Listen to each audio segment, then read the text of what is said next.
Vamos a conversar ahora con Ana María Vega, nuestra especialista en temas de salud. Ana María, ¿qué tal? Buen día. Hola, buen día, ¿cómo les va? Bien, muy bien. ¿Usted cómo anda? Barbijo puesto. Yo pensé que iba a decir bárbaro, no, barbijo. No, también ando bárbaro. Bueno, y tiene un invitado hoy. Así es. Que me parece que es un médico. Así es, porque la Sociedad Argentina de Terapia Intensiva Sí. ayer emitió un alarmante informe sobre la situación de las camas de unidad de terapia intensiva de las instituciones públicas y privadas del AMBA, el área metropolitana de Buenos Aires, que comprende la capital y los municipios de la provincia de Buenos Aires más cercanos a capital. Así es, donde revela que el 93% de las camas está ocupado y queremos saber cuál es la situación en nuestra provincia, por eso estamos en contacto con el doctor Gonzalo Álvarez, quien es médico terapista y delegado regional de la mencionada sociedad. Buenos días, doctor, ¿cómo le va? Hola, ¿qué tal? Buen día para todos. Gracias por tomarse un tiempito y atendernos en la vorágine que sin duda están atravesando. Coméntenos cuál es la situación en nuestra provincia entonces.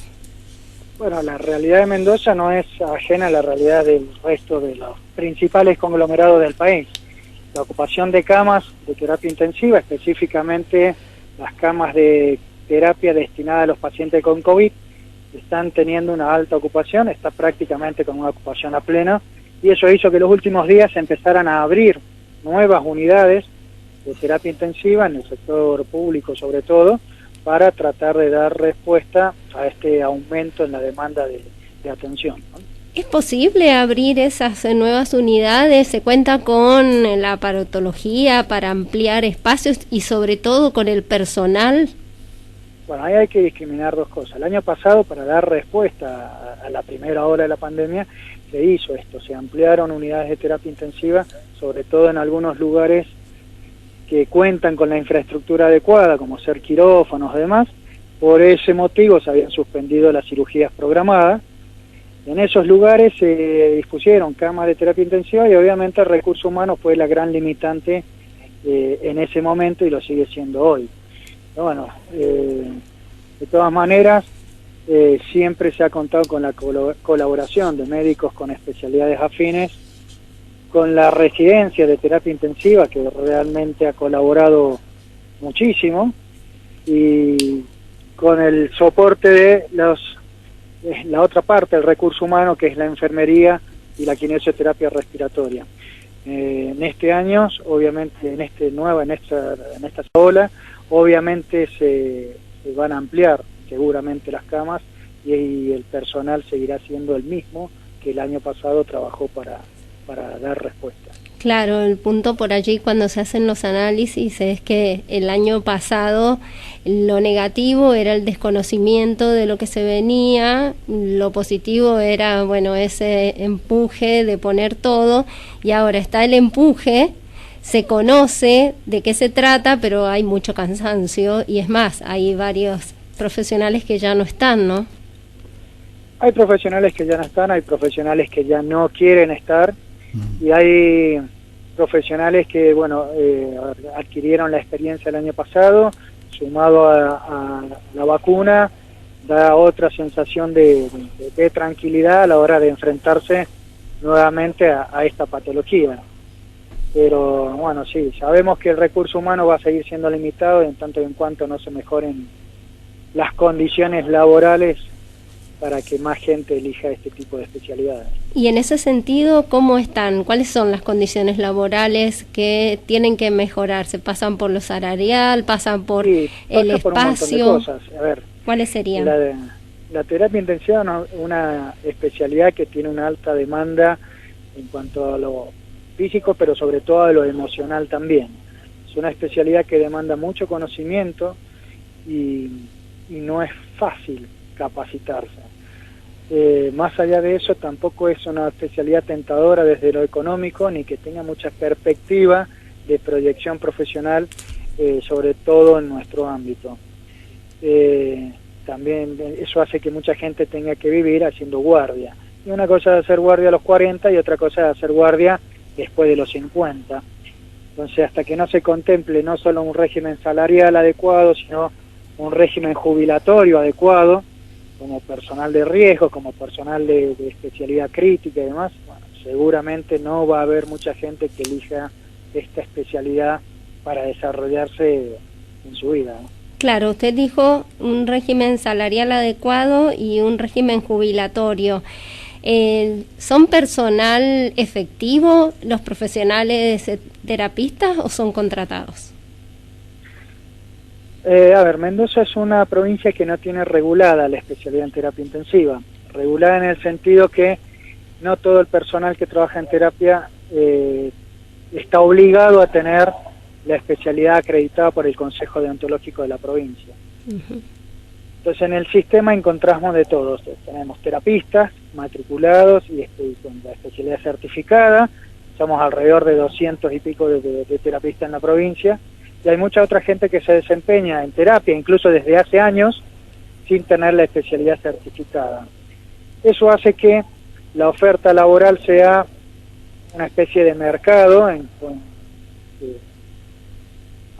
Cada uno agarra lo que le conviene y en base a eso tenemos personal que está en blanco, personal que está contratado o con un contrato estable y personal que está en lo que se denomina régimen de prestaciones. Uh-huh. O incluso en negro en algunas oportunidades, sobre todo algunas partes privadas. Doctor, yo quería preguntarle sobre específicamente sobre la situación emocional de sus colegas. ¿Cómo podría usted definir en qué situación están? Y en ese sentido, si desde el Estado, que tiene que velar por la salud mental de los profesionales, ¿se ha brindado algún tipo de apoyo específico o tiene que salir cada profesional a hacer terapia en forma independiente asumiendo ese costo? A ver, el ánimo del personal sanitario y en general del personal que se dedica a esto es de están agobiados, cansados. Recordemos que el año pasado en el contexto de la emergencia se suspendieron licencias, se suspendieron vacaciones, se suspendió todo. Se autorizaron en este amesetamiento que tuvimos en el verano, se autorizaron 14 días de licencia para cada efecto de personal de salud, pero nada más que eso. Sumado a eso, con la pérdida de las medidas, de las restricciones, la demanda de patología no COVID también se ha incrementado. Entonces hoy estamos enfrentando una segunda ola con una alta demanda no solo de la enfermedad por COVID, sino de todo lo que implica la atención de la patología no COVID, y eso lleva a un desgaste bastante considerable. Uh-huh. Tenemos un doble trabajo, eso es así. De ahí en más, las medidas de contención de personal se han dispuesto por ahí desde el Ministerio y también desde cada institución en particular de una manera voluntaria. No es una estrategia que esté desarrollada a pleno. Bien. ¿Y cuáles son entonces, viendo todo este panorama, las principales demandas de los terapistas de la sociedad argentina, además de pedirle a la gente que se cuide para dejar de tensionar tanto el sistema, ¿no? Pero ¿hay demandas específicas a los estados, nacional y provinciales? Obviamente acá hay que lograr un equilibrio. A ver, nadie quiere las medidas restrictivas porque obviamente tiene un alto impacto, sobre todo en la parte económica, individual y colectiva, pero también tenemos que ser conscientes de que las responsabilidades, tanto personales como colectivas en cuanto a sociedad, se relajaron bastante. Entonces, yo creo que hay que lograr el equilibrio entre las restricciones y la toma de responsabilidad personal y colectiva como sociedad. Cuanto más nos cuidemos individualmente y como sociedad, quizás menos medidas restrictivas hagan falta.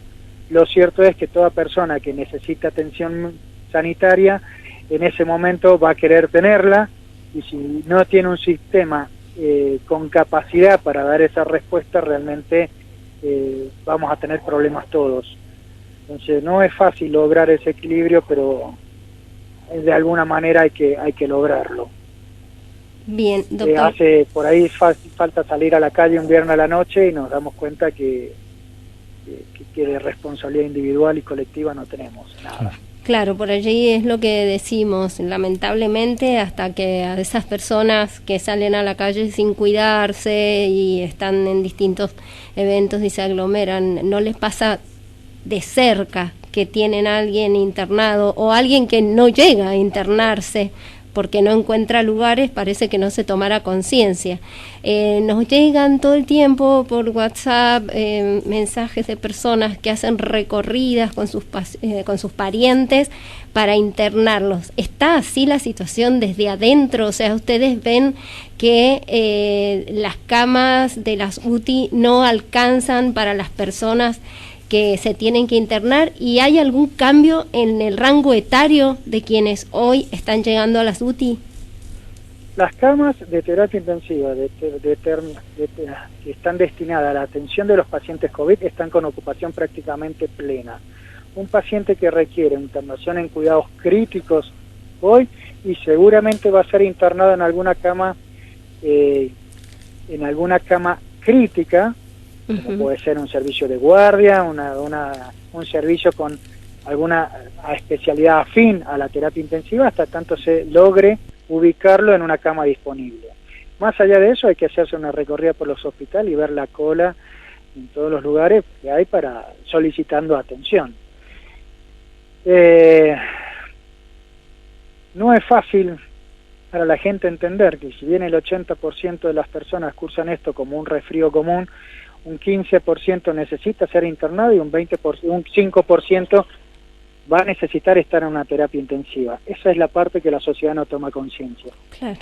Entonces, no vamos a dar abasto para dar respuesta con este nivel de contagios. Si bien ayer disminuyó francamente el número de casos en total que se informaron, el índice de positividad da cercano al 20%. Claro.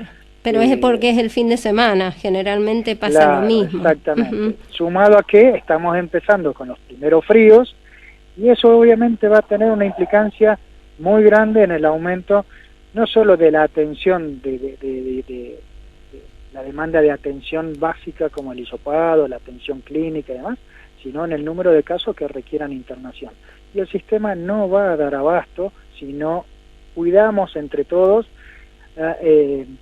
y tratamos de aplanar esa famosa curva del número de contagios de la que tanto se hablaba el año pasado. Bien, doctor, ya para finalizar esto que le preguntaba recién, porque esta mañana veíamos una noticia de que en Brasil, como consecuencia de la vacunación posiblemente, las camas UTI están ocupadas por personas menores de 40 años y no por adultos mayores.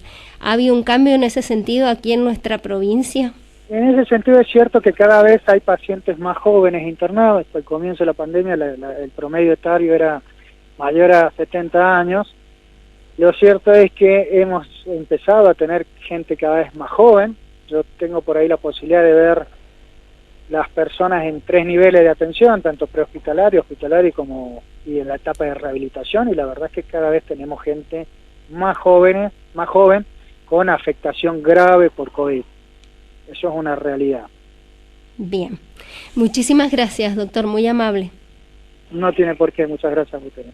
Estábamos conversando con el doctor Gonzalo Álvarez, él es el delegado regional de la Sociedad Argentina de Terapistas Intensivos.